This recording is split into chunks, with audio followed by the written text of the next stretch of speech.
Well, Prime Minister Narendra Modi's visit to Japan has evoked a sharp reaction from China as well. A state-run Chinese daily has accused Japan of playing spoilsport in Indo-China bonhomie and dividing the two economic giants. State-run Global Times web edition said on Sunday that Indo-Japan ties face huge uncertainty in views of the rise of BRICS and emerging Sino-India cooperation.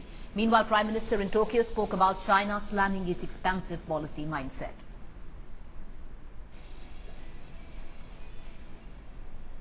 I'd like to cut across at this point of time. Our editor, Strategic Affairs, is in Japan, getting us the very latest. He's standing by live. Gaurav, can you quickly run us through the top 3 important points that Narendra Modi made in that address?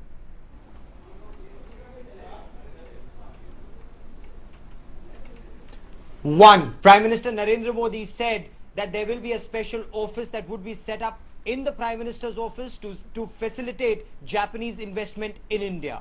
2, he said as far as Japanese businessmen and industry is concerned, they should look at his past track record when he was Chief Minister of Gujarat and then realize that that's exactly what he intends to do as the Prime Minister of this country. Facilitate investment, facilitate ease of governance to ensure that there is transparent policy decision, there are transparent policies. And 3, he did not directly refer to China, but the Prime Minister very categorically said if the 21st century has to be the century of Asia, then India and Japan have to move together peacefully, not for the benefit of a couple of industries either in India or in Japan or for the benefit of these two nations, but for the benefit of Asia and the world. The point that you made about skill development, that is something which is extremely important. Here's the Prime Minister speaking as a global leader. In 2020, what will be the skills that are required by the world?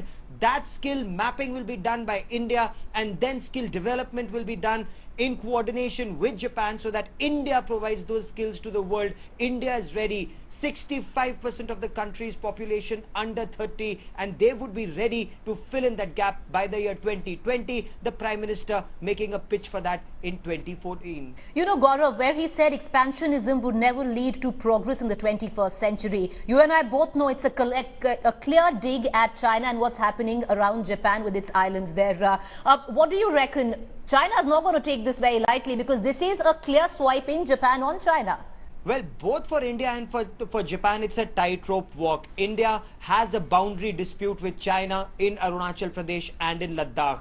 He didn't refer to it, but he did say that that 18th century mindset, that expansionist mindset, versus the 21st century mindset of modernization, of development, of economic progress. You know, this is the twin challenge that the world faces. He did not refer to China by name, but he also spoke of expansionist mentality in the seas, and that clearly could be inferred as Chinese incursions or Chinese expansionism in the South and East China Sea that Japan is very perturbed about. So yes, there is a reference to the situation, but no reference to China by name. As far as China is concerned, he's also receiving the Chinese president in India in a week from now. So for India, it's a tightrope walk. At the same time, when you talk about that economic story, it's India and Japan. That's exactly what the Prime Minister said. You know, talking about business, Gaurav, very quickly, India is also very keen on a civilian nuclear deal with Japan. What are you picking up on that front? Well, there is some hard-nosed bargaining that is going on. Will there be a softening of Japan's stance remains to be seen. Japan keen that India sign the nuclear non-proliferation treaty.